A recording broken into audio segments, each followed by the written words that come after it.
แปรความรักของแม่อเนกอนันต์รักมีต่อลูกผูกพันแค่ไหนหากมีพ้องภัยนั้นมาขวางกัน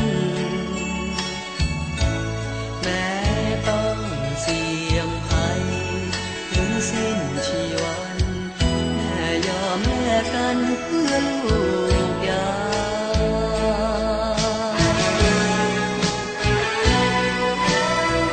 อุ่นท้องทรมานนาน9 เดือนเพื่อนตากำเนิดลูกมาแม่จ๋าเหนื่อยแสน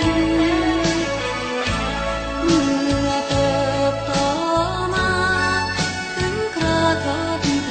นแม่ต้องพรากจากลูก